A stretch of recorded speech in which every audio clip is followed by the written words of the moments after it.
খুবাইবের রূহটা যখন নিয়ে যায়, আল্লাহ রাসূল সাহাবায়ে আজমাইন ওমর বসা, আল্লাহ রাসূল বসা থেকে দাঁড়াইয়া গেলেন আর ডাক দিয়া বলেন, আসসালামু আলাইকুম ইয়া খুবাইব। ওমর জিজ্ঞেস করলেন, ইয়া রাসূলুল্লাহ, আপনি খুবাইবকে কই দেখলেন? আল্লাহ রাসূল চোখের পানিগুলো ছেড়ে ডাক দিয়া কয়, ওমর রে, আমি এই দেখলাম আমার খুবাইবকে শহীদ করছে, খুবাইবের রূহটা নিয়ে যাচ্ছে, খুবাইব আমাকে সালাম দিয়েছে, আমিও খুবাইবকে সালাম জানায় দিলাম। আমার রব ১,৫০০ বছর আগে আপনাদেরকে, শব্দুলপুরবাসীকে, এই বাংলাদেশবাসীকে, এই পৃথিবীর মানুষকে উল্লেখ করে আল্লাহ সুবহানাহু ওয়া তাআলা আয়াত বর্ণনা করেন, ইয়া আইয়ুহাল্লাযীনা আমানু আমিনু বিল্লাহ।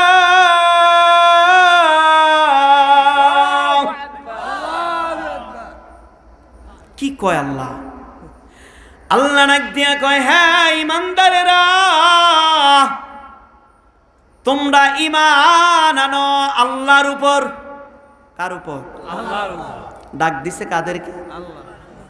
ঈমানদারদেরকে। এখানে বেঈমানগো ডাক দেয় নাই। এই শব্দুলপুরবাসীর যারা ঘরের ভিতরে বয়ে রইছে তাকে ডাক দিছে। কথা কি বুঝাইতে পারতেছি? কয় ঈমানদারেরা, মানে যে খাইছো সে আবার খাও, তোমার খাওয়া হয়। যে অজু করছো সে আবার করো, তোমার অজু হয় নাই। যে ঈমান আনছো তুমি আবার ঈমান আনো, তোমার ঈমান আনা হয়। আপনারা আস্তে আস্তে বুঝেন, তাড়াহুড়ার কিছু নাই। কম বুঝেন কিন্তু ধীরে স্থিরে বুঝেন। এবার আরেকটি আয়াতের সাহায্য নেই, দেখি আপনাকে কতটুকু আমি বুঝাইতে পারি। আল্লাহ সুবহানাহু ওয়া তাআলা অন্য আয়াতে কারিমার ভিতরে রাখ দিয়া বলেন, ইয়া আইয়ুহাল্লাযীনা আমানু দুখুলু ফিস সিলমি কাফা।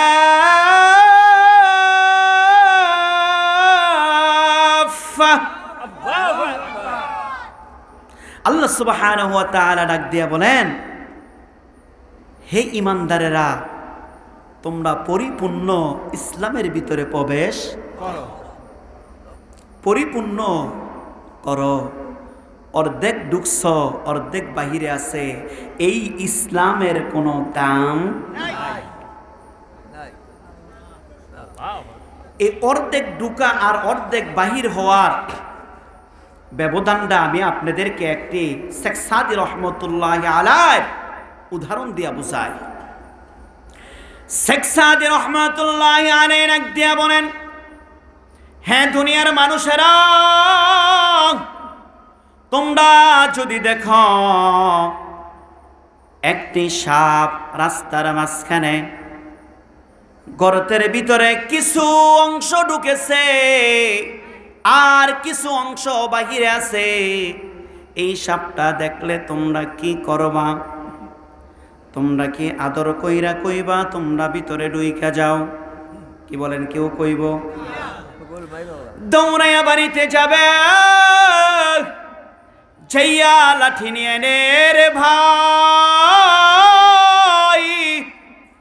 লাঠি দিয়া বাকি অংশের ভিতরে আঘাত করা শুরু করে দিবে।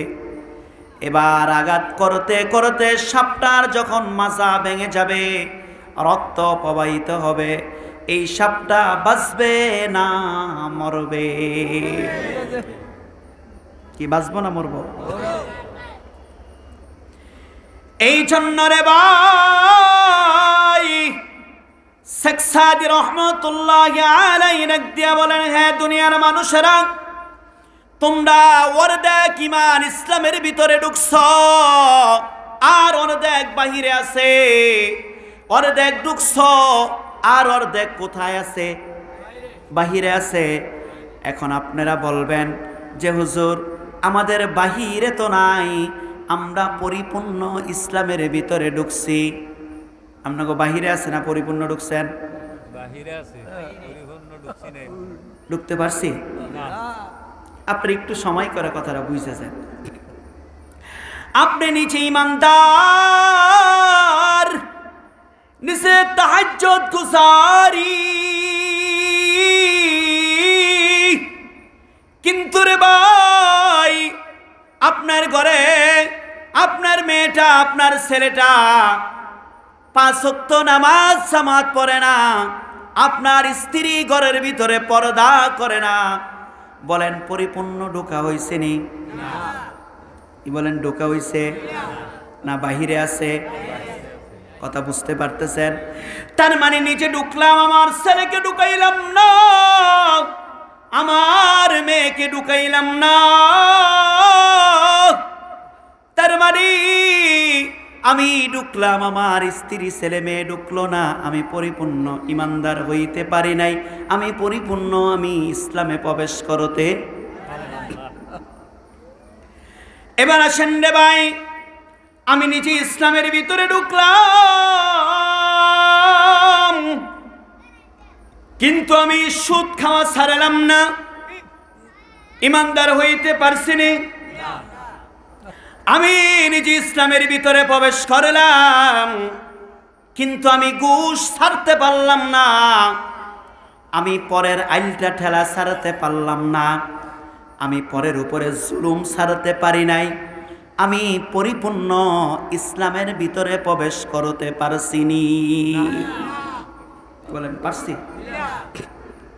তাহলে আমরা কেমন ইমানদার? এ ভাই, ঈমান আমরা মুখে ধারণ করছি ঠিক, কিন্তু আমাদের লেবাসে ঈমানওয়ালা নাই, পরিচয় নাই, আমাদের সিরাতে নাই, আমাদের বাস্তব জিন্দেগির ভিতরে নাই। তাহলে বোঝা যায় যে যেরকম ঈমান আনার প্রয়োজন সেরকম ঈমান আনতে, সেরকম ঈমান আনতে। আমি আপনাকে একজন ঈমানওয়ালা ব্যক্তির পরিচয় দেই, তাহলে আপনি ঈমান কাকে বলে, ঈমান কি আপনি বুঝতে পারবেন। আমরা নিজের স্বার্থের জন্য ঈমান বিক্রি করি, ঈমানের জন্য স্বার্থ কি বলেন বেশি? স্বার্থের জন্য ঈমান বিক্রি করি। যে ভাই, যে হুজুর কেমনে করে আপনি বাজারে গিয়েছেন, বাজারে যাওয়ার পরে খারাপ আর ভালো মাল মিশ্রিত বিক্রি করনে ওয়ালা ইমানদার আসেনি? আমরা খারাপ মালটা ভিতরে দিয়া ভালো মালটা উপরে দিয়া, এরকম ব্যবসায়ী বহুত রয়েছে।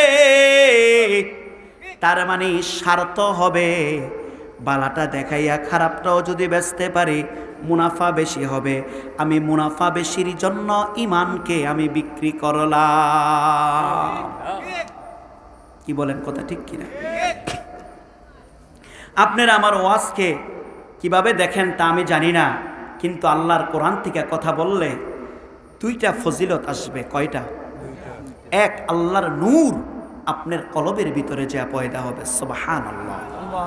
একটু শুনতে কষ্ট হবে, শয়তান যাইতে গা মনে চাইবে সে কি কয়, কিচ্ছা কয় না কা, কিচ্ছাটা কইলে আমার তে হনতে বড় মজা।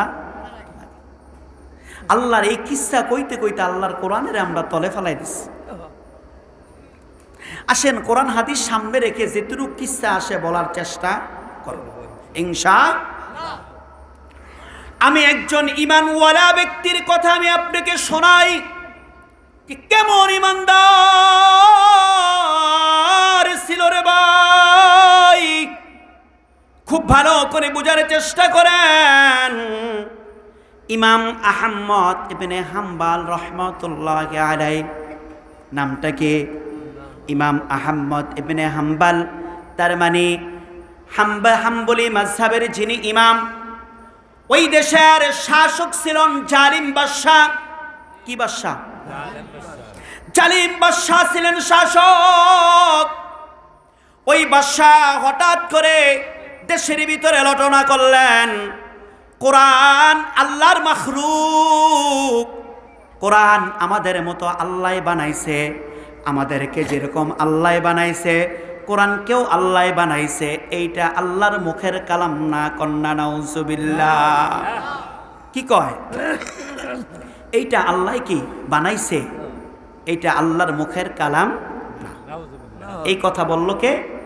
জালিম বাদশা। এবার ওই জালিম বাদশা যখন এই কথা লোটনা করল, এই কথা লোটানোর পরে সমস্ত আলেমগুলাকে জিম্বি করে ফেলল। ডাক দিয়া কয়, তোমরাও আমার সঙ্গে এই সাক্ষী দাও, কোরআন হলো মাখলুক, কোরআন আল্লাহর কালাম না, কোরআন আসিম না, কোরআন আল্লাহর তরফ থেকে আসে নাই, কোরআনকে বানাইছে। কন্যা নাউজুবিল্লাহ। এই কথা যখন বলা শুরু করল, জালিম বাদশা আলেমদের উপরে এমন ভাবে প্রয়োগ করল, ওই আলেমরা জালিম বাদশার কথা মানতে বাধ্য হলো। কেউ ইচ্ছায় মানে, কেউ অনিচ্ছায় মানে। ওই যুগের একজন ইমাম, ইমাম আহমদ ইবনে হাম্বল রাহমাতুল্লাহি আলাইহি, জালিম বাদশার সামনে ডাক দিয়া কয়, জালিম, এইটা আল্লাহর কালাম, এইটা মাখলুক না, আমি তোরে মানি না। এইটা আল্লাহর কালাম, এইটা আল্লাহর সিফাত, এইটা আল্লাহর সিফাত, আল্লাহর কালাম। তোর কথাকে আমি মানতে পারলাম না, আমি তোর কথাকে টিস্যুর মতো আমি ঢিলা দিয়া ফালাইয়া দিলাম। কন্যা সুবহানাল্লাহ। সমস্ত আলেমদেরকে কিনে ফেলল জালিম বাদশা। এবার একটি কথার উদাহরণ দেই, কেউ আবার মনে করিয়েন না যে হুজুর এই জায়গার ভিতরে রাজনীতি করে, এই জায়গার ভিতরে হুজুরে অনেক কিছু করার জন্য আসছে না। এই দেশের ভিতরে যখন নাকি একজন শাসক ছিল, আমি তার নাম বলতে রাজি না, ওই শাসকের আমলে কিছু কিছু আলেমরা শাসকের সঙ্গে মিলে মিলে ফতোয়া দিছে কি দেয় নাই? কি বলেন, দিছে কি দেয় নাই? আবার কিছু আলেমরা শাসকের জেলখানার ভিতরে বন্দী। শুধু বন্দী নয়, ওই জায়গার ভিতরে প্রস্রাব তাদের মুখের ভিতরে দেওয়া হয়েছে। এমন নির্যাতন এই জালিমের জেলখানার ভিতরে হয়েছে কি হয় নাই? তারপরও তারা চুল পরিমাণ জালিমের সঙ্গে আপোষ, কি বলেন, হয়েছে? হাইরে, একজন আলেম তো আপোষ হয় নাই বিদায় কারাগারে অবস্থায় মৃত্যুবরণ হয়েছে। আমি তার নাম বলতে চাই না, অনেকেই বলবেন যে হুজুরে দলের দালালি করে। না, আমি আপনাকে ইমান বুঝানোর জন্য এই কথা বললাম। একজন ইমানওয়ালা ব্যক্তিকে যদি কোটি টাকা দেওয়া হয়, যদি দেশের বাদশাহী যদি দেওয়া হয়, ইমানওয়ালা কোনোদিন ইমান বিক্রি করতে পারে না। আহমদ ইবনে হাম্বল রাহমাতুল্লাহি আলাইহি ডাক দিয়া কইল, তুমি যা চাও তাই দেব। কয় না, আমি আপনার সম্পদের কপালে লাথি মারি, আমার সম্পদের দরকার নাই, আমি রবের পরিচয় দিতে আমি ভালোবাসি, আমি যা বলছি আমি এর উপরে আমি একামত আছি, অটুল আছি। কন্যা সুবহানাল্লাহ। এবার আহমদ ইবনে হাম্বল রাহমাতুল্লাহি আলাইহি জেলখানার ভিতরে বন্দী করে দিল। কোন জায়গায়? জেলখানার ভিতরে বন্দী করে দিল। দেওয়ার পরও আহমদ ইবনে হাম্বল মাথা নত করে না জালিমের কাছে। কয়, এইটা আল্লাহর কালাম, এই ইমানের উপরে উনি অটল। আর জালিম বাদশা উনি আল্লাহর কালামকে বাদ দেওয়ার ভিতরে উনি অটল। কন্যা নাউজুবিল্লাহ। খুব ভালো করে বোঝার চেষ্টা করেন। শব্দুলপুরের ভাই, ইমান কাকে বলে? এবার আহমদ ইবনে হাম্বল রাহমাতুল্লাহি আলাইহি বেত দিয়ে এমন আঘাত শুরু করে দিল, বেতের আঘাত শুরু করে দিল, বেতের আঘাত শুরু করে দিল। আঘাত খাইতে খাইতে top top top top top top করে রক্ত প্রবাহিত হয়। কিন্তু ওনার জবান দিয়া কইতে পারে না কোরআন মাখলুক, কোরআন আল্লাহর কালাম না। কন্যা সুবহানাল্লাহ, বলাইতে পারে না। আমি আর আপনি হইলে কি করতাম? কৌশল অবলম্বন করতাম যে দূর কয় কোক এটা কয়া যাজ্ঞা, আমি আমার পিঠটা কি বাঁচাইয়া দিই। খুব ভালো করে বোঝার চেষ্টা করেন। আহমদ ইবনে হাম্বল রাহমাতুল্লাহ আলাইহিকে পিটায়, রক্ত প্রবাহিত হয়ে যায়, গায়ের জামাটা ছিঁড়ে গেছে। ওই জায়গার ভিতর ইমাম শাফি রাহমাতুল্লাহ আলাইহি উনি ওনার খাদেমকে দিয়া একটি খবর পাঠাইছে, এ খাদেম যাও, তুমি যাইয়া ওই যে আহমদ ইবনে হাম্বল রাহমাতুল্লাহ আলাইহিকে তুমি যাইয়া কি দিবা? একটি সুসংবাদ দিয়ে আসবা, একটি সুসংবাদ দিয়ে আসবা। কয় কি সুসংবাদ? যে আমাকে গতকালকে আল্লাহ রসুল স্বপ্নে দেখাইছে যে উনি আহমদ ইবনে হাম্বল রাহমাতুল্লাহ আলাইহি যেই কথার ভিতরে অটল আছে ওইটাই হক, আর সালিম যেই কথার ভিতরে আছে ওইটা বেহক। সুবহানাল্লাহ। এবার জেলখানার ভিতরে শাফি রহমাতুল্লাহ আলাইহি ওই যে খাদেম ইশারা দিয়া কয়, এ আহমদ ইবনে হাম্বল, তোমার জন্য একটি সুসংবাদ নিয়ে আসছি। কয় কি সুসংবাদ?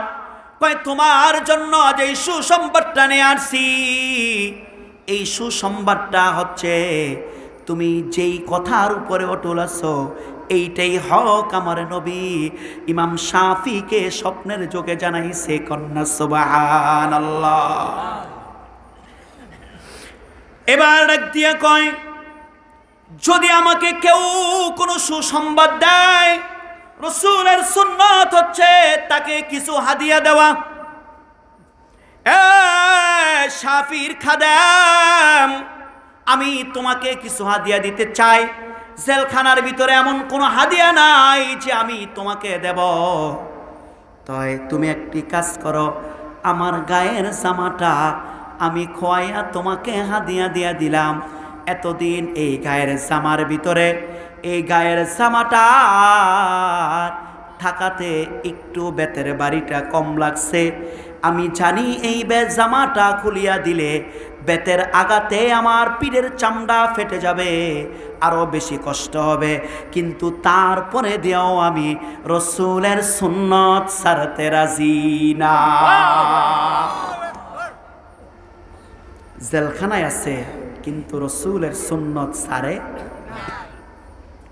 শাফি রহমাতুল্লাহ আলাইহি জামাটা খুলিয়া ওই যে খাদেমের হাতে তুলে দিল। এবার খাদেম শাফির কাছে যাইয়া ডাক দিয়া কয়, খাদেম ওই জায়গার ভিতরে যাওয়ার পরে ইমাম শাফি রহমাতুল্লাহ আলাইহি ডাক দিয়া কয়, এ খাদেম, আহমদ ইবনে হাম্বল কি তোমাকে হাদিয়া দিছে তুমি বলো। কয় আপনি জানেন কেমনে আহমদ ইবনে হাম্বল আমাকে হাদিয়া দিয়েছে? কয় আমি এই জন্যই জানি, এই যুগের সবচাইতে বড় আশেকে রসুল যিনি, উনি রসুলের সুন্নতকে ছাড়তে পারে না। আমরা কি রাসূল? আমরা কি রাসূল? আশেকে রসুল না? কি বলেন, আশেকে রসুল না? ওয়াশটা করলে তো এখন আপনার ঘায়ে লেগে যাবে। আশেকে রসুল মুখের ভিতরে দাঁড়িয়ে রাখতে পারি, এই ওয়াজে যাই না, আপনারা অনেক কষ্ট পাইবেন। একের মিডা মিডা ওয়াজটা করার চেষ্টা করতে থাকেন। পড়তে মারছি তো একদম মিডা করার চেষ্টা করতেছি, খুব ভালো করে বুঝেন। ইমাম শাফি রহমাতুল্লাহ আলাইহি বলে, কি দিয়েছে আশেকে রসুল হাদিয়া? কয় জি এই জামাটা দিয়েছে, বেতের আঘাতে জামাটা ছিঁড়া গেছে। তারপরও বলে কেউ সুখবর দিলে রসুলের সুন্নত কিছু হাদিয়া দেওয়া। আমি কিছু হাদিয়া দিয়া দিলাম। কয় দেও একটু জামাটা আমাকে দাও। কয় দেন, নেন জামাটা। উনি গেলেন ভিতরে, যাইয়া কিছুক্ষণ পরে জামাটা সামনে দিলেন, ডাক দিয়া কয়, ওগো ইমাম শাফি, আপনি জামাটা নিলেন শুকনা দিলেন ভিজা, কারণ কি? ডাক দিয়া কয় আমার খাদেম, এই জামার ভিতরে আশেকে রসুলের রক্ত মুবারক এবং আশেকে রসুলের ঘাম লেগেছে, আমি ওই ঘামগুলো পানি দিয়ে ধুইলাম, রক্ত দুয়া পানিটা আমি শাফি তুলে রেখেছি, আমি ওসিয়ত করে যাব, আমি মৃত্যুর পরে আশেকে রসুলের এই বোতল জামা দোয়া পানি দিয়া যেন আমার গোসল দেয়, আর আল্লাহ যেন এই উসিলা করে আমাকে মাফ করে। আপনি কেমন আশেকে রসুল, কেমন ইমান তাদের? ইমাম শাফি রহমতুল্লাহ আলাইকে হত্যা করলো। এ ভাই, আমি আপনাকে কেমনে বুঝাবো ইমানের বিষটা কত? আমরা ইমানওয়ালা হইছি, এমন ইমানওয়ালা হইছি, আমরা দাড়ি সাইনবোর্ড লাগাইয়া, হজকে সাইনবোর্ড লাগাইয়া, নামাজকে সাইনবোর্ড লাগাইয়া মিথ্যা সাক্ষী দেউন না ইমানদার হইছি। জোরে কোন কথা ঠিক কিনা? দেশের বড় বড় হাজী সাহেবেরা হজের তুকমা লাগাইয়া আবার বলে আমি হজ করছি, আমি কি মিথ্যা কথা কমু? কি কোন কথা ঠিক কিনা? আমি মুসলমান, আমি কি মিথ্যা কথা বলবো? এ ভাই, তুমি মুসলমান, তুমি এখন পর্যন্ত মিথ্যা ছাড়তে পারো নাই, তুমি ইমানদার, তুমি এখন পর্যন্ত মিথ্যা ছাড়তে পারো নাই, তাহলে তুমি কেমন মুসলমান হইলা? তুমি কেমন হাজি সাহেব হইলা? খুব ভালো করে বোঝার চেষ্টা করেন ইমানের বিষটা কতটুক। আমি আপনাকে ইমানের বিষ বুঝাইতে চাইয়া হযরত সুমাইয়া রাদিয়াল্লাহু তাআলা আনহা ইসলাম কবুল করেন। করার পরে আবু জাহেল ডাক দিলেন, সুমাইয়া, তুমি নাকি ইসলাম কবুল করছো, ঈমান আনছো মুহাম্মাদের উপর? কয় জি, আমি তো ঈমান আনছি মুহাম্মাদের উপর। কয় তাহলে তুমি ঈমান আনছো, তুমি কি জানো ঈমান আনাটা কি অন্যায়, ঈমান আনা জি অপরাধ? কয় কি বলো? ঈমান আনা অন্যায় অপরাধ মানে মুহাম্মাদের ধর্ম সত্য ধর্ম, আমি তার ঈমান আনছি, কিসের অপরাধ কি বলো তুমি? কয় তুমি এই মুহূর্তে ঈমান ছেড়ে দাও, মুহাম্মাদের ধর্ম ছেড়ে দাও, মুহাম্মাদকে ছেড়ে দাও। সুমাইয়া ডাক দিয়া কয় না না, আমি মুহাম্মাদের ধর্ম ছাড়ব না, ঈমান ছাড়ব না। কয় তুমি জানো এর পরিণতি কি হবে? কয় আমার পরিণতি যাই হয় না কেন আমি ছাড়তে রাজি না। কন্যা সুবহানাল্লাহ। কেমন ঈমানওয়ালা! আপনি কিছুক্ষণ সময় অপেক্ষা করলেই বুঝবেন ভাই কেমন ঈমানওয়ালা আর আপনি কেমন ঈমানওয়ালা। আমার আল্লাহ কেন ঈমান আনতে বলছে? হযরত সুমাইয়াকে ডাক দিল, সুমাইয়া কথা শুনল না, না না আমি ঈমান ছাড়তে পারবো না। কয় তোমার পরিণতি বড় খারাপ হবে। কয় যত খারাপই হয় হোক না কেন কোনো সমস্যা নাই। এ ভাই, খুব ভালো করে বোঝার চেষ্টা করেন। আবু জাহেল সমস্ত মানুষদেরকে ডাক দিল, ডাক দিয়া কয় আয় আয়, ঈমান আনলে কত ভয়ঙ্কর অবস্থা হয়, আইসা দেখিয়া যা। এবার সমস্ত মানুষদেরকে ডাক দিল। এ ভাই, হযরত সুমাইয়াকে দইরা পিঠায়, সুমাইয়াকে দইরা পিঠায়, কিন্তু ঈমান ছাড়ে না। ডাক দিয়া কয় সুমাইয়া ঈমান ছাড়, আমার রক্ত প্রবাহিত হবে কিন্তু ঈমান ছাড়ব না। কিছুক্ষণ পর ডাক দিয়া কয় সুমাইয়া, যদি ঈমান যদি না ছাড়স আরো ভয়ঙ্কর অবস্থা দেখবি। কয় আপনি কি ভয়ঙ্কর অবস্থা করবেন করেন। হঠাৎ করে ভাই হাজার হাজার মানুষের সামনে থেকে যুবতী সুমাইয়াকে টান দিয়া ওন্নাটা নিয়ে গেল, বস্ত্রহীন করে যাচ্ছে, ওন্না নিয়ে যায়। আরে ডাক দিয়া কয় যদি ইমান না সারস্তরে উলঙ্গ করে ফেলব, এই সমস্ত মক্কার মানুষগুলাকে দেখাবো। সুমাইয়া ডাক দিয়া কয়, তুমি সমস্ত মক্কার মানুষদেরকে দেখানোর জন্যে আমাকে ডেকে নিয়ে আসছ, মানুষকে ডেকে নিয়ে আসছ, আমিও একজনকে ডাক দেই, তার নাম রব। সুবহানাল্লাহ। এবার হঠাৎ করে পরনের জামাটা টেনে খোয়া ফেলল। হযরতে সুমাইয়াকে অর্ধ উলঙ্গ ডাক দিয়া কয়, সুমাইয়া এখনো সময় আছে, তুই ঈমান ছাড়। কয় না, আমি ইজ্জত দিতে রাজি, কিন্তু ঈমান ছাড়তে রাজি না। আজকে আমাদের মা বোনেরা ঈমান ছাড়তে রাজি, কিন্তু ইজ্জত রাখতে রাজি। ইচ্ছাকৃত ভাবি অন্যা ছাড় ফালাইয়া রাস্তা দিয়ে আঠে। কি বলেন, কথা ঠিক কিনা? ইচ্ছাকৃত ভাবি নিজেরা অর্ধ উলঙ্গ জামা পরে, ইচ্ছাকৃত ভাবি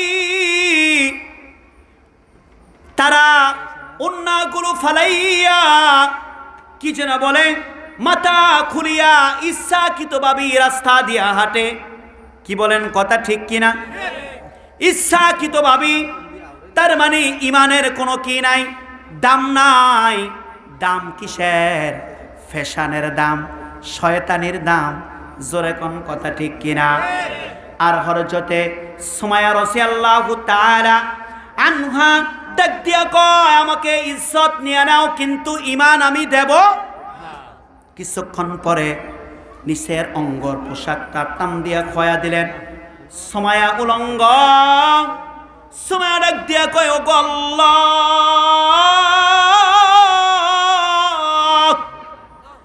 আমাকে দেখার জন্য মদিনা মক্কার সমস্ত মানুষগুলো একত্রিত হইছে, আমি রব তোমাকে ডাক দিলাম, তুমি আইসা সুমাইয়াকে দেখিয়া যাও। সুমাইয়ার কি অবস্থা? তোমার উপর ঈমান আনার পরে, আমার রাসূলের উপর ঈমান আনার পরে এবার সুমাইয়ার দুই হাতের ভিতরে কি মারলেন? পেরেক মারলেন। দুই পায়ের ভিতরে পেরেক মারলেন। মেরে সুমাইয়ার লজ্জাস্থানের ভিতরে ফল্ল মেরে তরবারির আঘাত করে সুমাইয়াকে শহীদ করে দিল।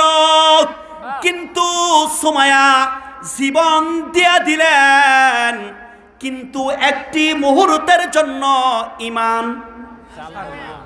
ঈমান দেয় নাই। তাদের কাছে জীবনের দাম নাই, তাদের কাছে কিসের দাম? ঈমানের দাম হলে কি আল্লাহ সুবহানাহু ওয়া তাআলা পবিত্র কোরআনে কারীমের ভিতরে রাখ দিয়া বলেন, ওয়ালা তাকুলু লিমান ইউকতালু ফি সাবিলিল্লাহি আমওয়াত।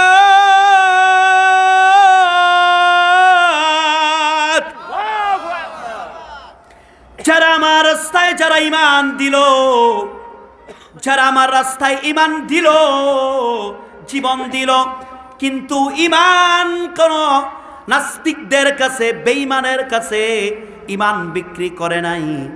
তারা মনে করিও না তারা দুনিয়ার ভিতরে মরে গেছে। না না না না, তারা জিন্দা থাকবে, জিন্দা আছে। সুবহানাল্লাহ কইতেন না? অন্য আয়াতের ভিতরে রাখ দিয়া বলেন, বাল্লা হায়াউন ইনদা রাব্বিহিম ইউরযাকুন।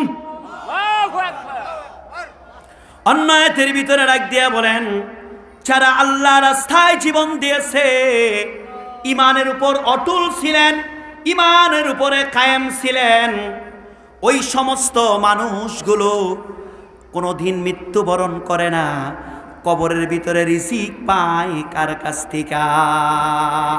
কার কাছ থেকে? আপনি মরলে পাইবেন নিও। আল্লাহর কোনো ঘোষণা আছে?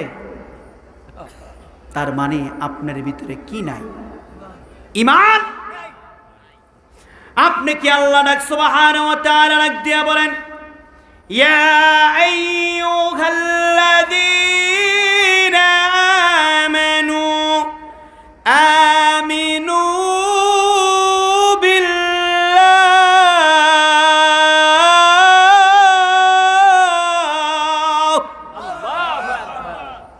হ্যাঁ ঈমানদারেরা, ঈমান আনো আল্লাহর উপর। যেটুক ঈমান আনছ এতটুক ঈমান দিয়া চলবে না। তোমার মিথ্যা থেকে বাঁচাইতে পারে না এই ঈমানে, তোমার সুদের ব্যবসা থেকে ঈমানে বাঁচাইতে পারে না, ঘুষ থেকে ঈমানে বাঁচাইতে পারে না। স্ত্রীর উপরে নামাজের জন্য প্রহর করা ঈমানে কয় না। তার কারণ স্ত্রী যদি নামাজ না পড়ে আমরা কি করি? স্ত্রীরে কিছুই কই না, আমরা ধমক দেই না, আমরা বিছানা আলাদা করি না, আমরা বাড়ি থেকে তাড়াইয়া দেই না। কিন্তু যদি একদিন যদি লবণে যদি তরকারি কম হয়, মুসলমানের মুখের ভিতরে বকা জকা আসে কি আসে না? কি বলেন, করে না? তাহলে নামাজের জন্য বকা নাই, লবণের জন্য বকা দিলাম। বুঝতে হবে তুমি ঈমানদার হইতে পারো। এ ভাই, খুব ভালো করে বুঝার চেষ্টা করেন ঈমান ওয়ালা কাকে বলে, ঈমানের বড় দাম। এ ভাই, হযরতে খুবাইব রাদিয়াল্লাহু তাআলা আনহুকে জেলখানার ভিতরে জালিম কাফেররা বন্দী করে দিলেন। খুবাইব রাদিয়াল্লাহু তাআলা আনহুকে ডাক দিয়া কয়, তুমি ঈমানকে ছেড়ে দাও, ঈমানকে ছেড়ে দাও, মুহাম্মদকে ছেড়ে দাও, মুহাম্মদকে ছেড়ে দাও। খুবাইব রাদিয়াল্লাহু তাআলা আনহু বলেন, না না না না, আমি মুহাম্মদকে আমি ছাড়তে পারবো না। কন্যা সুবহানাল্লাহ। কারে? মুহাম্মদকে ছাড়তে। ডাক দিয়া কয়, যদি না হয় তোমার অবস্থা খুব ভয়াবহ হবে। হঠাৎ করে আইসা লোভ দেখাইলেন, লোভ। তুমি যদি ছেড়ে দাও তোমাকে আমরা হাজার হাজার টাকা দেব, কোটি কোটি টাকা দেব, যা সম্পদ চাও তা দেব। খুবাইব রাদিয়াল্লাহু তাআলা আনহু বলে, তোমার সম্পদের কোফালে লাত্তি মারি, আমি সম্পদ দরকার নাই, আমার দরকার কারে? আল্লাহ এবং তার রাসূলকে দরকার। এবার ডাক দিয়া এই প্রস্তাবে রাজি হইল না। ডাক দিয়া কয়, খুবাইব, তুমি যদি নারী চাও তোমাকে সুন্দরী নারী দেব। নারীর লোভ দেখায় কাজ হয় না, নারীর লোভ দেখায় কাজ হয় না। খুবাইব রাজি হয় না। এবার নারীও দিল না, এবার সম্পদেও কাম হয় না। এবার ডাক দিয়া কয়, খুবাইব, এবার তোমার শাসন, এবার কি করব? খুবাইবকে মারে, খুবাইবকে খাবার বন্ধ করে দিলেন, খাবার দেয় না।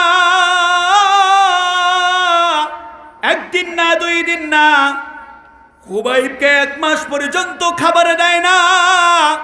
এবার যখন খাবার দেয় না দেখে খুবাইব, তারপরও মাথা নত করে না। এবার তৃতীয়বার খুবাইবকে বললেন, এ খুবাইব, তোমার বুঝছি তেল মজে না। এবার খুবাইবকে পিটা শুরু করে দিল। পিটাইতে পিটাইতে রক্তগুলো প্রবাহিত হয়। ডাক দিয়া কয়, খুবাইব, তোমাকে শুলের ভিতরে চড়ানো হবে, তোমার আজকে মৃত্যুদণ্ড দেওয়া হবে, তোমাকে শুলে চড়াইয়া দেব। তুমি তাড়াতাড়ি কি করো? ঈমান ছেড়ে দাও, মুহাম্মদকে ছেড়ে দাও। কয়, না না না না, আমার পক্ষে তা সম্ভব না, আমাকে মেরে ফেরো, তারপরও কি করব না? ঈমান ছাড়ব না। খুবাইব রাদিয়াল্লাহু তাআলা আনহুকে শুলের ভিতরে যখন চড়াইবে, মৃত্যুদণ্ডের আগ মুহূর্তে জিজ্ঞাসা করে, খুবাইব, তোমার জীবনে এমন কি চাওয়া আছে, এমন কি ইচ্ছা আছে? তুমি যদি একবার যদি আমাকে যদি বলো, তোমার জীবনের ইচ্ছাটা আমি শেষ মুহূর্তে পুরা করব। ডাক দিয়া কয়, আমার জীবনের সর্বশেষ ইচ্ছা হলো আমি রবের সামনে দাঁড়াইয়া আমি রবকে কয়টি সেজদা দিতে চাই। আমি 2 রাকাত নামাজ আদায় করতে চাই। কয় রাকাত?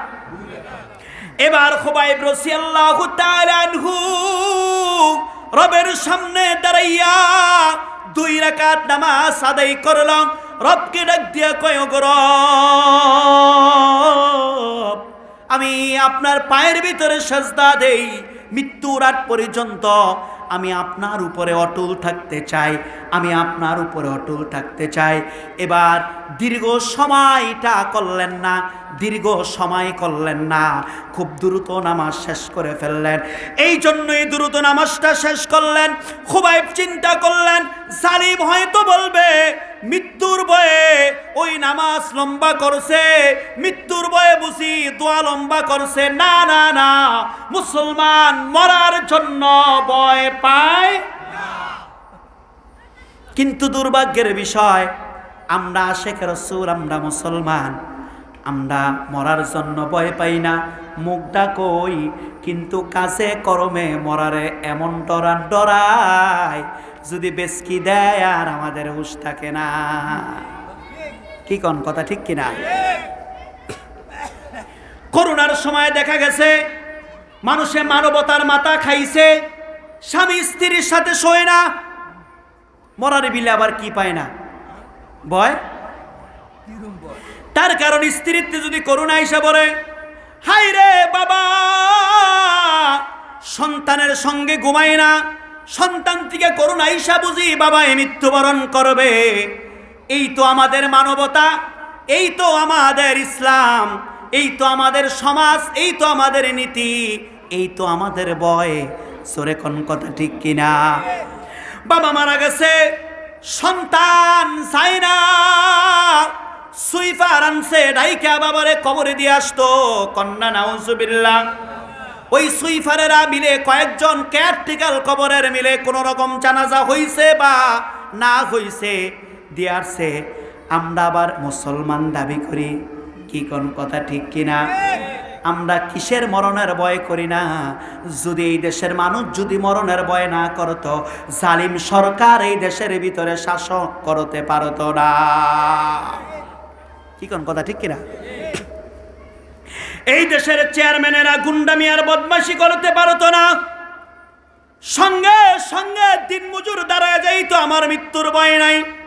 আপনি এটা অন্যায় করছেন, ইউনিয়ন পরিষদের ভিতরে দাঁড়ায়া প্রতিবাদ করতো। জোরে কোন কথা ঠিক কিনা? এই দেশের মানুষে ভয় পায় বিদায়, মরণের ভয় পায় বিদায় প্রতিবাদ করে না, হকের উপরে থাকে না। আর না হলে মেম্বার বিচার করার সাথে সাথে দিন মজুর টাস করে দাঁড়ায় যাইত। মেম্বার সাহেব, আপনি যেই বিচার করেছেন এইটা হক বিচারে নয়, আল্লাহ রাসূল এমন বিচার করে নাই, আপনি এটা ভুল সিদ্ধান্ত দিয়েছেন। যদি মৃত্যুর ভয় না থাকতো এই দেশের দিন মজুরগুলো এই প্রতিবাদ করতো। জোরে কোন কথা ঠিক কিনা?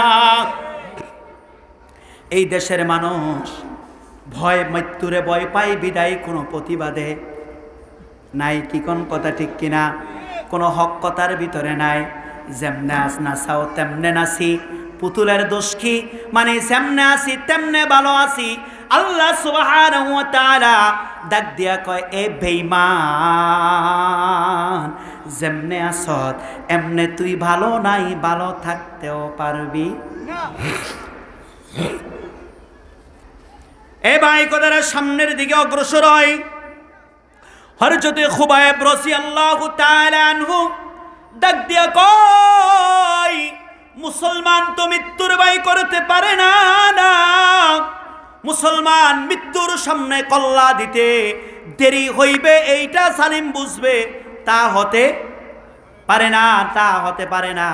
নামাজ শেষ করে এবার সামনে গেলেন, মঞ্চের ভিতরে গেলেন, যাইয়া ওই খুবাইব রাদিয়াল্লাহু তাআলা আনহুকে শোলের ভিতরে চড়াবে। একজনে ডাক দিয়া কয়, এ খুবাইব, এই খানার ভিতরে যদি তোমার নবী যদি থাকতো এই জায়গার ভিতরে, কে? তোমার নবী যদি থাকতো আর তুমি যদি দাঁড়ায়া থাকতা, তাহলে তুমি কেমনে করে প্রতিবাদ করতা?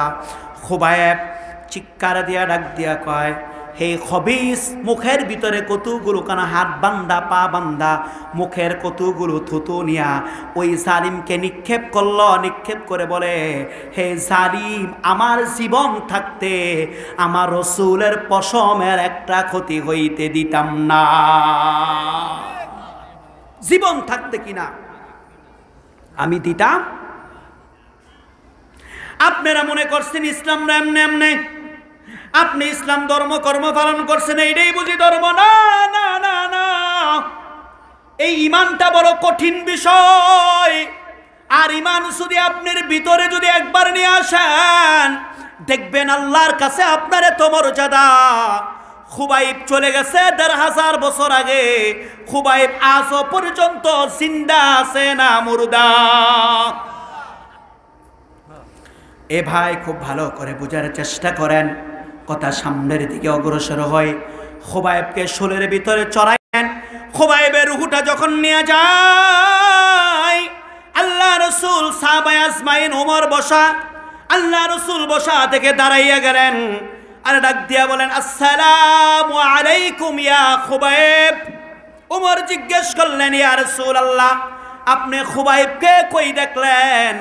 আল্লাহ রসুল চোখের পানিগুলো ছেড়ে ডাক দিয়া কয়, ওমর দে, আমি এই দেখলাম আমার খুবাইবকে শহীদ করছে, খুবাইবের রুহুটা নেওয়া যাচ্ছে, খুবাইব আমাকে সালাম দিয়েছে, আমিও খুবাইবকে সালাম জানায় দিলাম।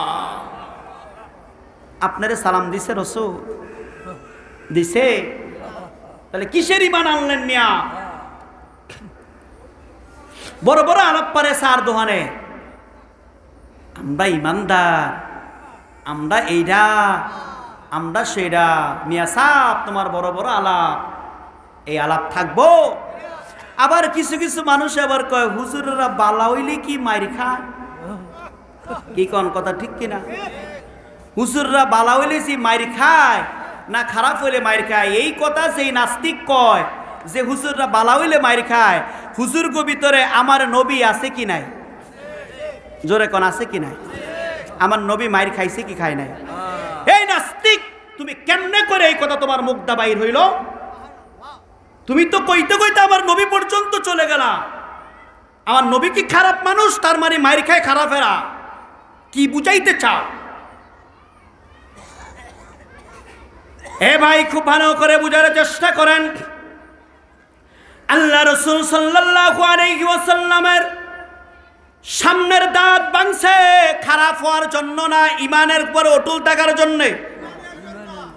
তাহলে তোমার দাঁত ভাঙে না, তার মানে তুমি পরিপূর্ণ ইমানদার হইতে পারো? এ মিয়া সাহেব, তুমি বলবা যে আমি খুব ভালো মানুষ, তুমি রসুলের চেয়ে বেশি ভালো মানুষ। কি কোন রসুলের চাইতে বেশি? রসুলের মাথা ফাটায় লোহার কড়া ঢুকিয়া যায়, রসুলের পাগল কইয়া গালি দেয়, রসুলের পিঠ গুলো পাথর মেরে সারসারা করে ফেলে। তুমি ইমানদার হইছো, তোমার এখন পর্যন্ত কেউ একটা গালি দিল না, তুমি কি ইমানদার হইলা? তোমারে কেউ একটা পাথর মারল না, তুমি কিসের ইমানদার হইলা? তোমারে কেউ পাড়ি দিয়া মাথারা ফারাইয়া রোহার করা ঢুকাইল না, তুমি কিসের ইমানদার হইলা? তুমি আবার বড় বড় লেকচার দাও, বালা মানসে কি মাইর খাইনি, তার মানে রসুল খারাপ ছিল এই জন্য রসুল মাইর খাইছে। কন্যা নাউজুবিল্লাহ। ইমানটা থাকবো? থাকবো? কথা কইলে সিটাররা লাগাম দিয়া কথা কয় না। এ ভাই, এক লোক মক্কার ভিতরে গেছে হজ করার জন্য। কি করতে? হজ করার জন্য গেছে। যাওয়ার পরে কাবাঘর তওয়াফ করে কাবাঘরের পাশে বসিয়া রইছে। পরে রে ভাই, মদিনা মক্কার ছোট ছোট বাচ্চাগুলো খেলাচ্ছে। হঠাৎ করে একটি ভর আইসা হাসির উপরে পড়ছে, তার উপরে। এবার হাসি ডাক দিয়া কয়, মক্কার ফোলাফাইন্ডি এত শয়তান, এত দুষ্ট, এই কথা বলে গালি দিয়েছে। গালি দেওয়ার পরে হাজি তন্দ্রায় চলে গেছে, হাজি ঘুমায় গেছে। ঘুমায়া যাওয়ার পর আল্লাহ রসুল সাল্লাল্লাহু আলাইহি ওয়াসাল্লাম ডাক দেয়া কয়, হাসিরে কি কইলি রে হাসি? ওই মক্কার পোলাপাইনের ভিতরে আমি নবীয়ত মক্কার ছোট মাসুম ছিলাম।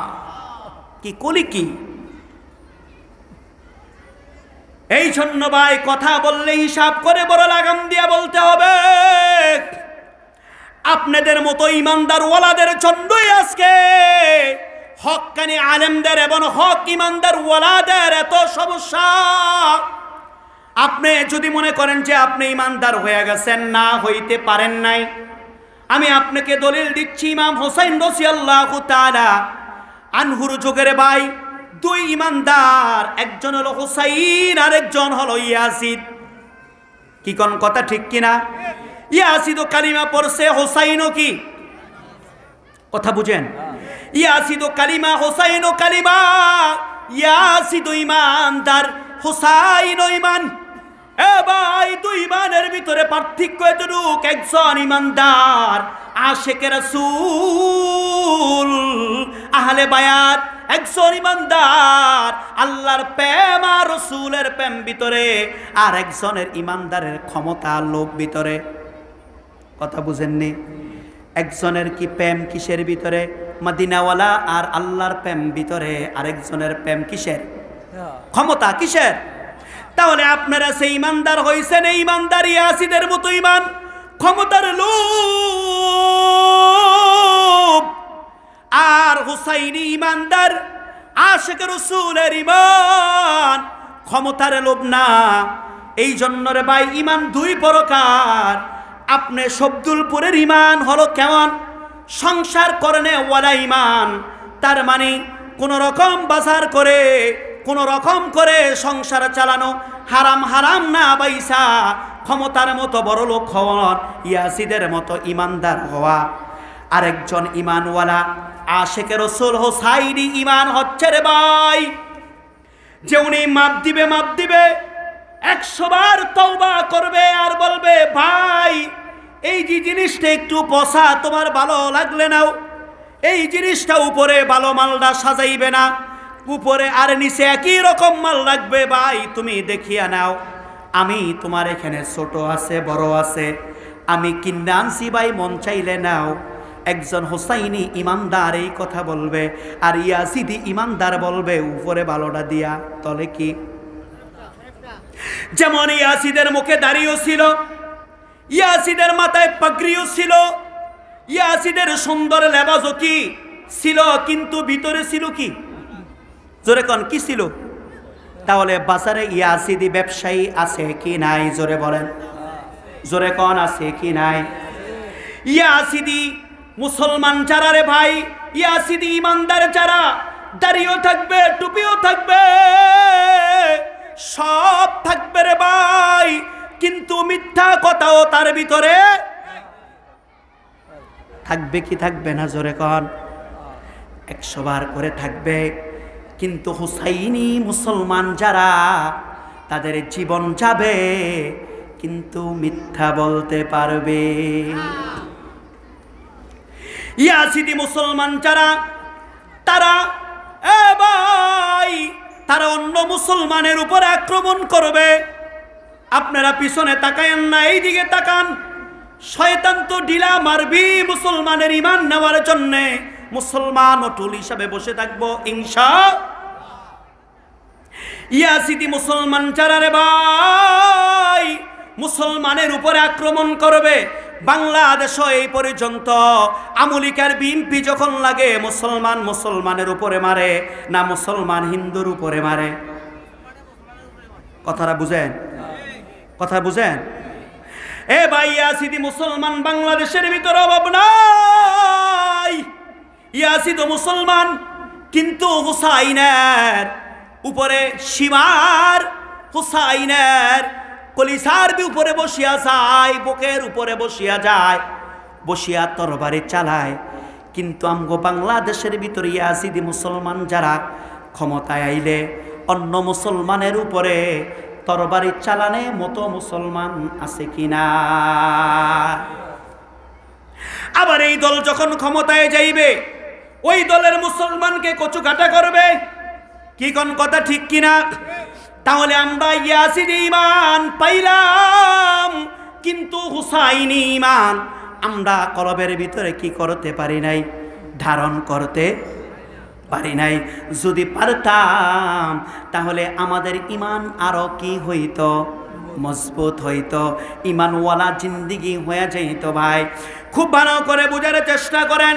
আপনারা মনে করতে পারেন যে না আপনারা খাইয়া পইরা ভালো আছেন। না না না না, আপনি যে অবস্থায় আছেন এই অবস্থায় যদি কিয়ামতের ময়দানে যদি ওঠেন, আল্লাহ না করুক ইয়াসিদের সঙ্গে যদি আপনার কাতারটা লেগে যায়, আর আমি অদম গোলাম বলবো ও গৌরব শব্দুলপুর গেছিলাম, আমি গোলাম হকগুলো বলার কারণে আমারে জোতা মারছে, আমারে ভারী মারছে, আমারে গুসা দিয়েছে, আমার দুঃখ নাই, আমার হোসাইন মাইর খাইছে, রক্ত প্রবাহিত হয়েছে, আমার হোসাইন কল্লার ভিতরে তরবারি দিছে, কিন্তু রসুলকে আল্লাহ তোমাকে সারে। তাহলে আমরা মনে করি কি যে হুজুররা ভালো হইলি কি মারি খায়, মুসলমান বালা হইলি কোন আর মারি খায়।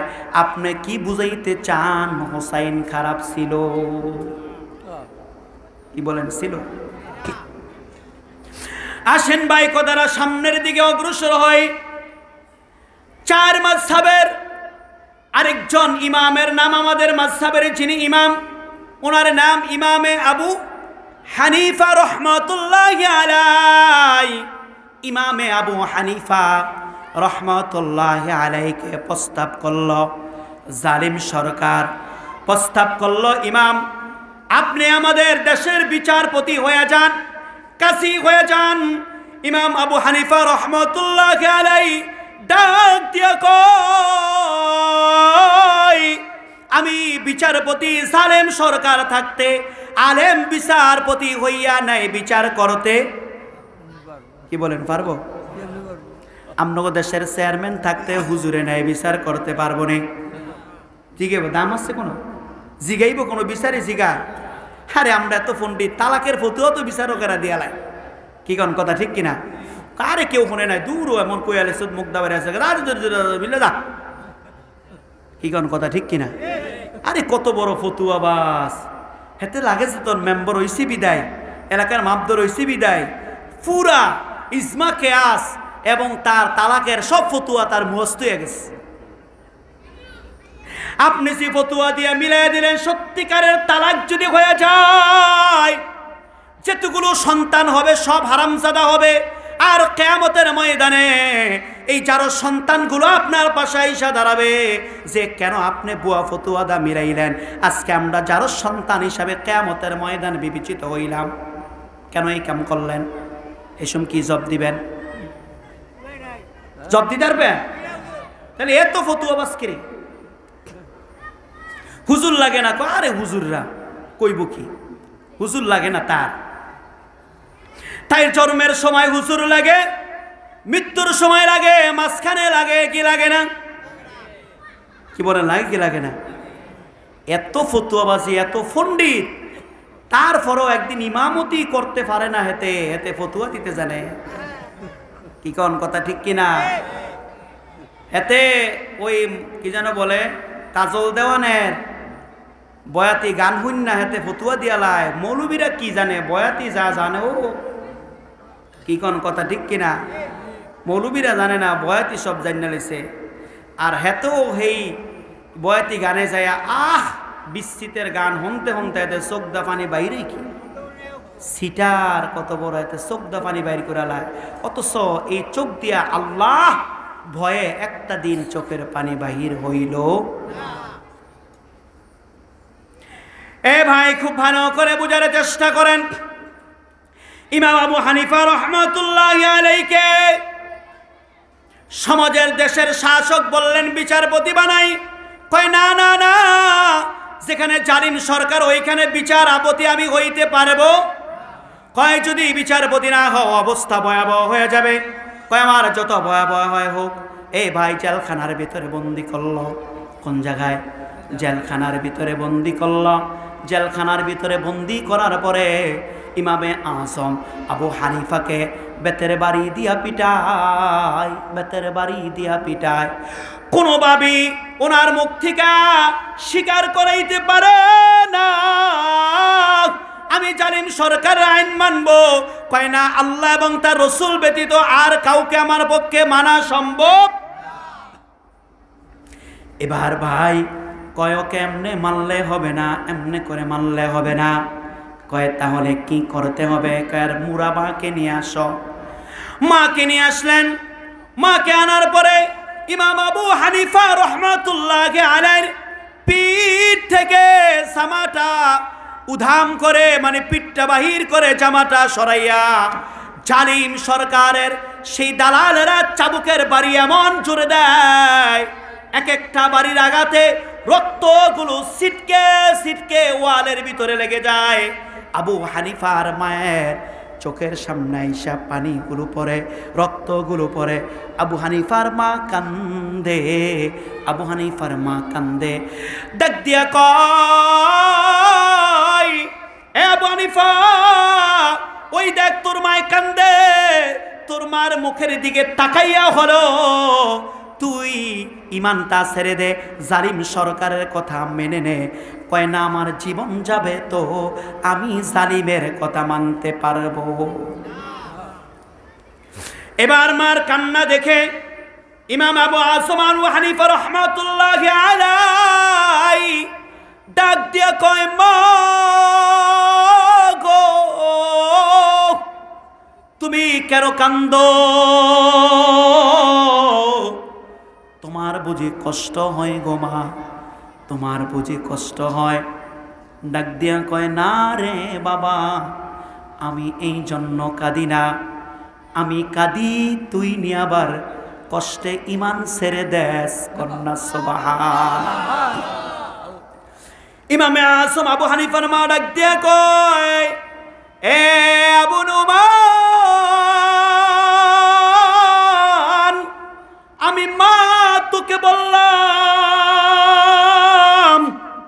আমি মা তোকে বললাম, যদি তুই আমার সন্তান হয়ে থাকস, তুই যেই কথার উপরে অটল আছ, তোর জীবন যাবে, কিন্তু বাবা যদি আমার সন্তান হস, তুই ওই জায়গা থেকে এক চুল লড়বি না।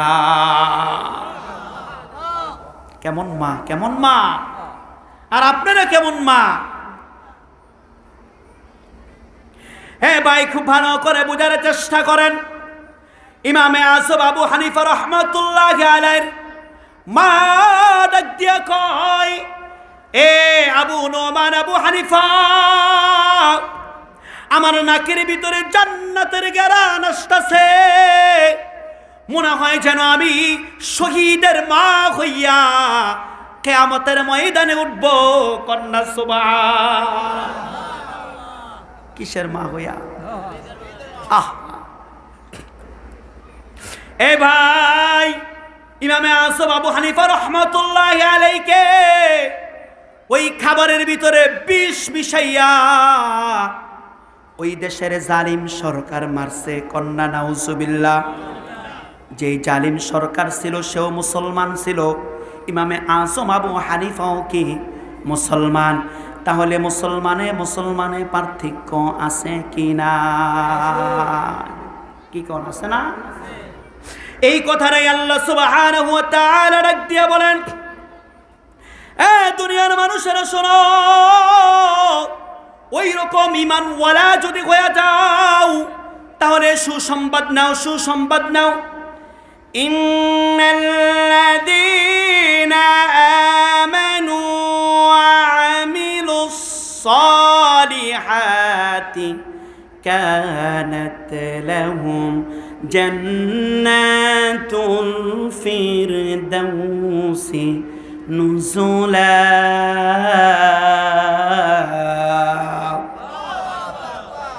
ওরকম ইমানদার ওয়ালা যদি হয়ে যাও, তাহলে তুমি সুসংবাদ নিয়ে যাও, তোমার জন্য জান্নাতুল ফিরদাউস। কন্যা সুবহানাল্লাহ, সুবহানাল্লাহ। আমি আপনাদেরকে আরেকজন ইমানদারের কথা শোনাবো নে। তাহলে ভাই ইমানদারে মজবুত করেন। ইমানওয়ালা মানুষগুলো একটা কথা, একটি সুন্নত, একটি শব্দ ছাড়তে পারে না। ভাই ইমাম বুখারী রহমাতুল্লাহি আলাইহি সাবানার বিখ্যাত বড় ইমাম বুখারী রহমাতুল্লাহি আলাইহি সালার চটের ভিতরে উনি যখন নাকি হাদিস পড়ায়, একজন নয় দুইজন নয়, 90,000 মানুষগুলো ওনার হাদিসের দরস নেয়। কন্যা সুবহানাল্লাহ। কয় হাজার জোরে কর। 90,000 মানুষগুলো ওনার হাদিসের দরস নেয়। এ ভাই 90,000 মানুষ ওনার হাদিসের দরস নেয়। জালিম শাসক ডাক দিয়া কয়, আমি সমাবেশ ডাকলে পাই না 1,000 আর এর কাছে 90,000, কারণটা কি? একে কি করা যায়? এবার ডাক দিয়া কয়, কৌশল করে হুজুরের মাইট দিতে হইব।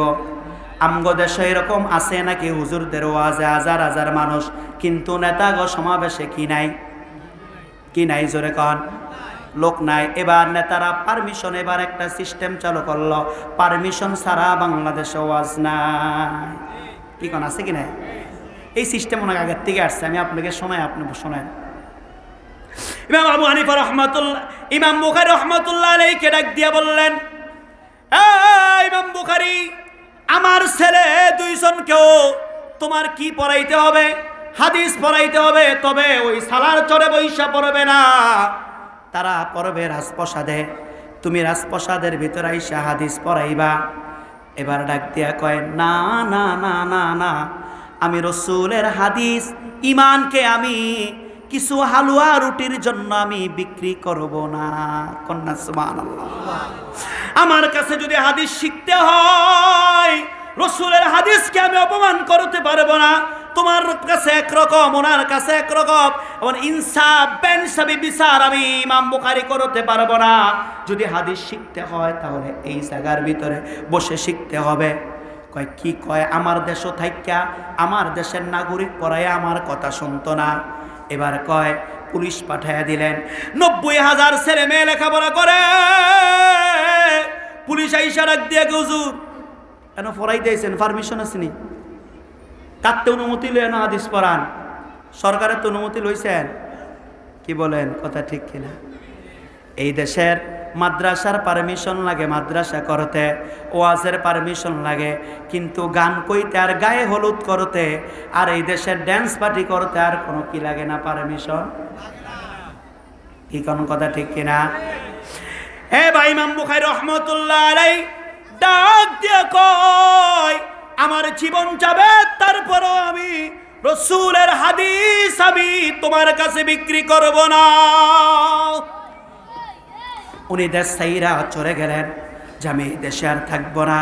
ভাই ইমানের বড় দাম, ইমান বড় কঠিন জিনিস। একটি কথা, একটি সুন্নতের জন্য মানুষ জীবন দিয়ে দেয়, কিন্তু মানুষ কি দেয় না? ইমান। একটি সুন্নতের জন্য জীবন দেয়া দেয়, কি দেয় না? জোরে কন, ইমান। ভাই আমি একজন ইমানদারের কথা আপনাদের দেশের, তার মানে পাশের দেশের একজন ইমানদারের কথা আমি শোনায়া দেই। ওই ইমানদারের নাম হচ্ছে এলমুদ্দিন কাঠমিস্ত্রি। ইউটিউবে চার্জ দিলে আপনারা পাবেন। ভারতবর্ষর ভিতরে একজন কাঠমিস্ত্রির নাম হচ্ছে এলমুদ্দিন। নাম কি? এলমুদ্দিন। এই এলমুদ্দিন ওনায় বই পড়তেন, বই, কাঠমিস্ত্রি। ওই একদিন দেখো ওনার হাতের ভিতরে একটি বই আসছে, বইয়ের নাম রঙ্গলীলা, তার রঙ্গিলা লীলা। এর ভিতরে আমার নবী মুহাম্মদুর রাসূলুল্লাহ সাল্লাল্লাহু আলাইহি ওয়াসাল্লামকে বানর রাখছে, মানহানি করছে। কন্যা নাউজুবিল্লাহ। এই কথা যখন নাকি এলমুদ্দিনের কানে চলে আসলেন চোখের সামনে, এলমুদ্দিন হাতের ভিতরে বাড়াল, কুড়াল যা আছে হাতুড়ে সব রাইখা চট করে দাঁড়ায় গেছে। কোন নাস্তিক ব্যাপারে এমন মন্তব্য করছে, আমি তারে বাঁচাইয়া রাখবো না। ওই এলমুদ্দিন হাতুড়ি রাইখা এবার কয়, ভাই এই লোকটারে কোথায় পাবো? কয় এই লোকটারে আজকে ওই জায়গার ভিতরে পাবা। ওই জায়গার ভিতরে সমাবেশ হচ্ছে। কয় রাস্তাটা কোন দিক দিয়া? কয় এই দিক দিয়া। ভাই ওই সমাবেশের ভিতরে এলমুদ্দিন যাইতেছে রাস্তা দিয়ে একজন প্রাইভেট কারে নিয়ে যায়। ডাক দিয়া কয়ে, যুবক তুমি কই যাও? কয় আমি চাই আমার নবীরে যে অপমান করছে তার প্রতিশোধ নেওয়ার জন্যে। তাকে কই পামো? কয় ওই জায়গার ভিতরে পাবা। বইটার ভিতরে লেখছে এলমুদ্দিন হাঁটে আর ওনারা প্রাইভেট কার চালায়। এলমুদ্দিনের হাঁটার সঙ্গে গাড়ি চালাইয়া পারে না। এবার যে দেখে সেই নাস্তিক মঞ্চের ভিতরে দাঁড়াইয়া বক্তৃতা দেয়। এলমুদ্দিন চাইয়া কয়, কই নাস্তিকটা আমার নবীর অপমান করছে?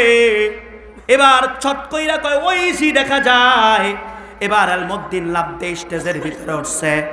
ওইটাই কলারটা দইরা কয়, তুমি কি আমার নবীর অপমান করছ? এই বই তুমি লেখছ? কয় হ্যাঁ আমি লেখছি। এবার এলমুদ্দিন হাতের ভিতরে অস্ত্রটা ছুরিটা নিয়া পেটের ভিতরে একটি নাস্তিকের পাত্র একটি পার মারছে। পেটের ভিতরে ছুরিটা ঢুকাই দিয়া কয়, আল্লাহু আকবার, আমি এলমুদ্দিন বেঁচে থেকে নিজের হাতে নাস্তিকের আমার নবীর অপমানের বদলা নিলাম। এবার যখন নাকি অপমানের বদলা নিলেন, নাস্তিক সঙ্গে সঙ্গে ওই জায়গার ভিতরে দোষে পড়ে জাহান্নামে চলে গেছে। এলমুদ্দিনকে ভাই জেলখানার ভিতরে বন্দি করল। ওই দেশের আলেম ওলামারা কয়, এলমুদ্দিন তোমাকে যদি কোটের ভিতরে তোলে তুমি বলবা আমি একটু মাতাল ছিলাম, আমি একটু পাগল ছিলাম, রাগের বশতে করে ফেলছি, আমার মাথা সেন্স ঠিকঠাক ঠিক ছিল না। এই কথা বললে আমরা তোমাকে উকিল ধরে তোমাকে বাইর করে নিয়ে আসবো। এলমুদ্দিন ডাক দিয়া কয়, ভাই আমি এই কথা বলতে পারবো না। ভাই এলমুদ্দিনকে আদালতের ভিতরে তুলল। ওই আদালতের ভিতরে দাঁড়ানোর পর এলমুদ্দিন ডাক দিয়া কয়, জোসেফ আমি আমার নবীর শত্রুকে নিজের হাত দিয়া দইরা, আমি নিজের হাত দিয়া ছুরিটা পার মাইরা জাহান্নামে আমি পাঠাইয়া দিছি। আমি আমার নবীর অপমানের বদলা নিছি, এতে করে আমার যা হয় তাই হবে। সুবহানাল্লাহ। নবীর অপমান কি করতে পারে নাই? সহ্য করতে পারে নাই। এ ভাই ফাঁসির হুকুম হয়ে গেল, ফাঁসির আদেশ হয়ে গেল। এলমুদ্দিনের থেকে ফাঁসির মাসটা 2 মিনিট বাকি। এবার জল্লাদকে ডাক দিয়া কয়, জল্লাদ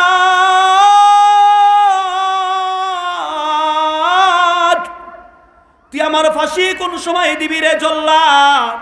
যদি এই পৃথিবীটা যদি থাকতো আমার হাতে, আর তুই যদি পৃথিবীটা চাতি, আর যদি বলতে আমাকে 2 মিনিট আগে ফাঁসি দিবে, আমি তাই দিয়ে দিতাম। কন্যা সুবহানাল্লাহ। ডাক দিয়া জল্লাদ ডাক দিয়া কয়, এলমুদ্দিন মানুষ মরতে চাই না, তুমি কেন মরার জন্য স্থির হয়ে গেল? এর কারণ কি? ডাক দিয়া কয়, জল্লাদ আমি যা দেখি তুই তা দেখোস না। কয় কি দেখেন আপনি? কয় আমি দেখি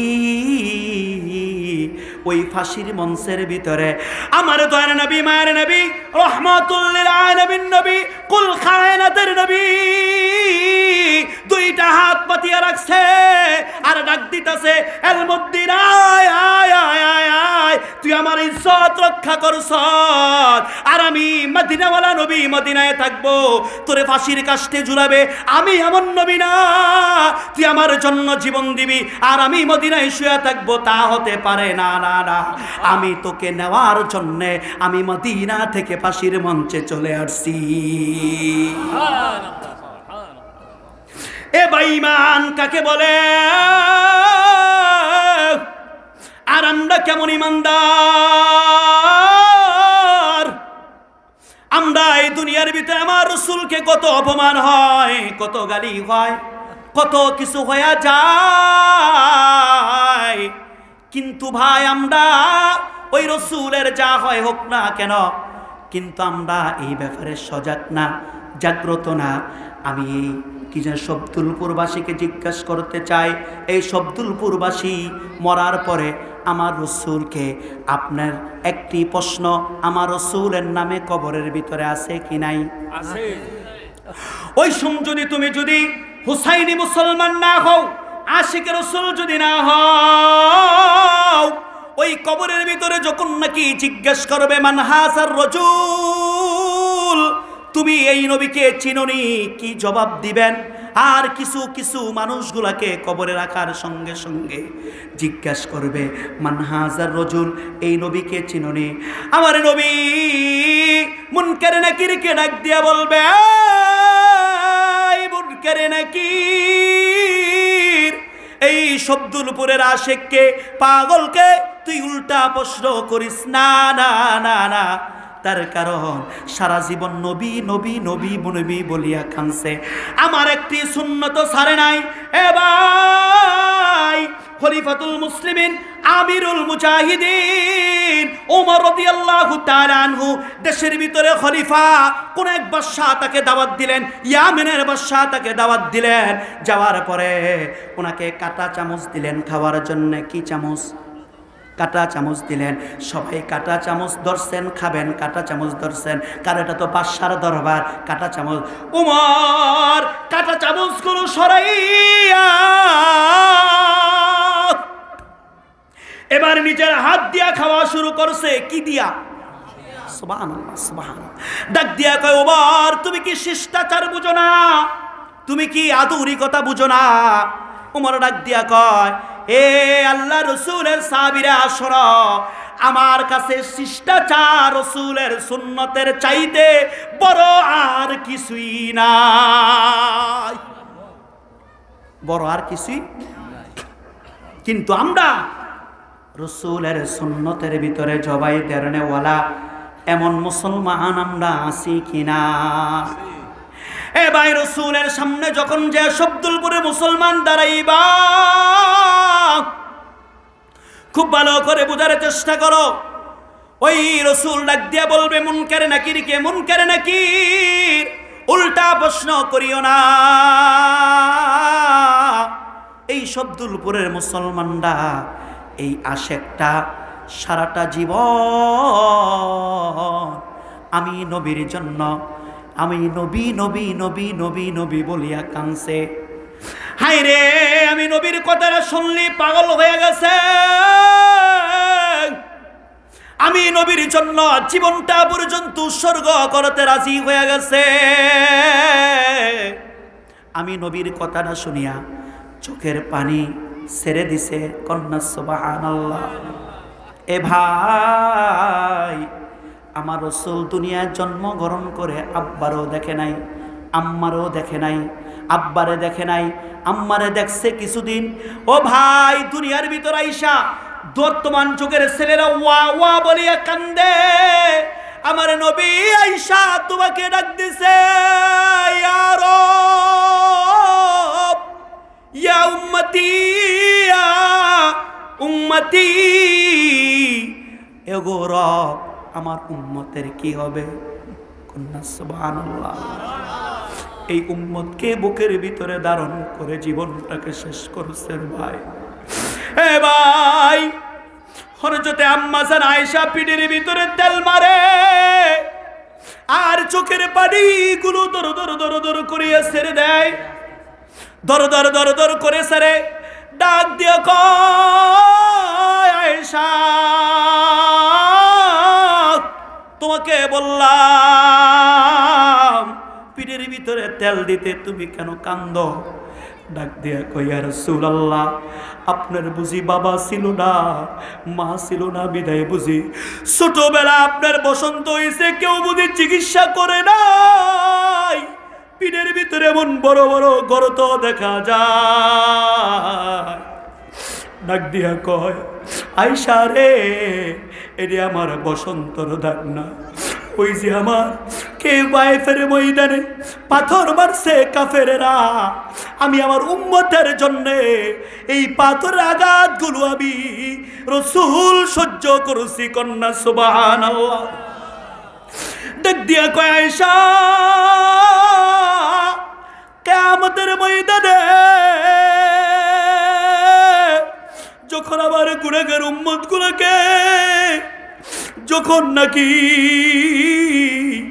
ওই যে ফেরেশতারা দিয়া জাহান্নামের দিকে টানবে, ফুলসিরাতে যখন নাকি দাঁড়ায়া দাঁড়ায়া কানবে, আমার উম্মতগুলো ফুলসিরাতের পোলে কানবে, মিজানের পাল্লায় কানবে। আয়েশা, আমি সেদিন আল্লাহর সামনে আমার পিঠ মুবারকটা আমি জাগাইয়া দেব, পিঠ মুবারকটা আমি জাগাইয়া দেব, ওই সুম আমার পিঠগুলো আল্লাহর সামনে দিয়া কমু, এটি আমার পাথর আঘাত খাওয়া উম্মত মাফ করিয়া দাও।